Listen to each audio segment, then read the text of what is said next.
Hello, everyone, and welcome back to Salma Daily English. I'm so happy you're here today. Let me ask you something. When you speak English, are you translating in your head first? If yes, don't worry, you're not alone. But today, we're going to help you break that habit and start thinking directly in English. This episode could be a real turning point for your fluency. Let's get into it. So, to help us today, I'm joined by a very special guest, Laura Mitchell, a bilingual language expert who has helped thousands of learners become more natural and confident speakers.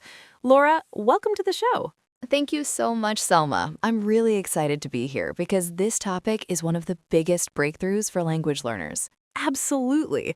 I think so many people struggle with this without even realizing it. So, let's dive in. Laura, let's start with a simple question. Why is translating in your head such a problem? Great question. Translating seems helpful at first, but it actually slows your brain down.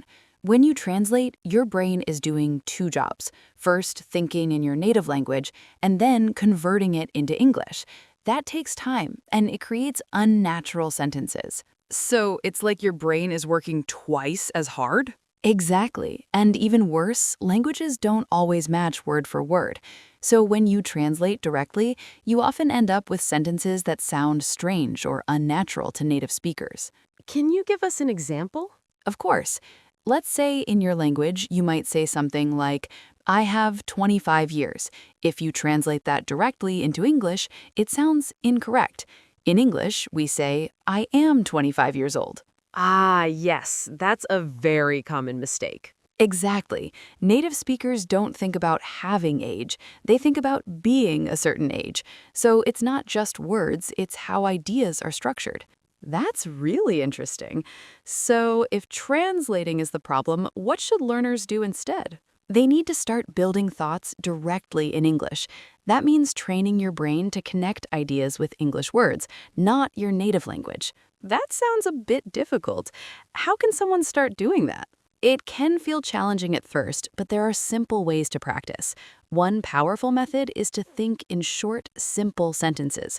For example, instead of thinking a full, complex sentence, start with basic ideas like, I am hungry, I need coffee, I go to work. So keep it simple at the beginning. Exactly. Simplicity builds speed, and speed builds confidence. I love that. Let's talk about another example.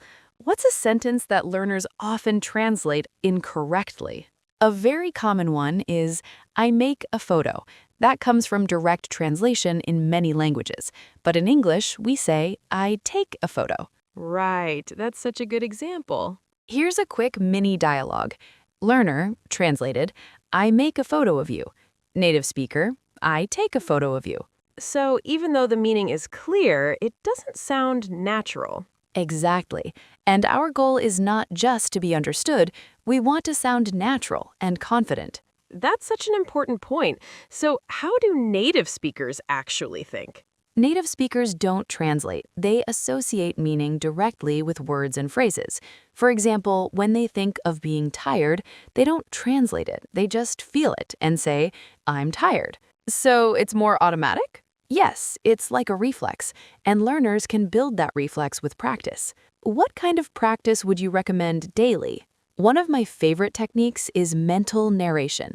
This means describing your day in English inside your head. Oh, I like that. Can you give an example? Sure. Imagine you're making breakfast. In your mind, you say, I am making coffee. I open the fridge. I take the milk. Simple, real-life actions. That sounds very practical.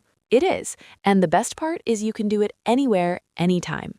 I think that's really powerful because you don't need a classroom or a partner. Exactly. You're turning your daily life into English practice. Let's talk about one more common mistake. What about expressions? Great point. Expressions are where translation really fails. For example, in English, we say, it's raining cats and dogs. Which sounds very funny if you translate it literally. Exactly. That's why learners need to learn phrases as complete ideas, not word by word. So instead of translating, we memorize meaning. Yes, think of phrases as ready-made building blocks. I love that idea. building blocks for speaking. And the more blocks you have, the faster you can build sentences. All right, let's take a moment to explain some key words from today's episode. First, translate. To translate means to change words from one language to another. Next, natural. If something is natural, it sounds normal and correct to native speakers. Another important word, fluency. Fluency means speaking smoothly, easily, and without too much thinking. And finally, Structure. structure is how words are organized in a sentence. Great! Understanding these words will really help you follow today's lesson. Now it's time to practice together. Yes, here's a simple exercise. I'll say a sentence that sounds like a translation, and you try to correct it. Ready? Let's go. Sentence 1. I have 30 years. Pause and think. Correct answer. I am 30 years old. Great. Next one. Sentence 2. I make my homework. Think about it. Correct answer. I do my homework. Nice. One more. Sentence 3. I very like this. What's the correct version? Correct answer. I really like this. Excellent work. Keep practicing like this and you'll start thinking in English naturally. If today's episode helped you, imagine how much your English can improve when you stop translating and start thinking directly in English. Yes, this is one of the biggest steps towards real fluency. Don't forget to subscribe to Salma Daily English for more practical lessons like this. And check out our next episode where we'll help you sound more confident in conversations. Keep practicing, stay consistent, and trust the process. Thank you so much for watching, and I'll see you in the next episode.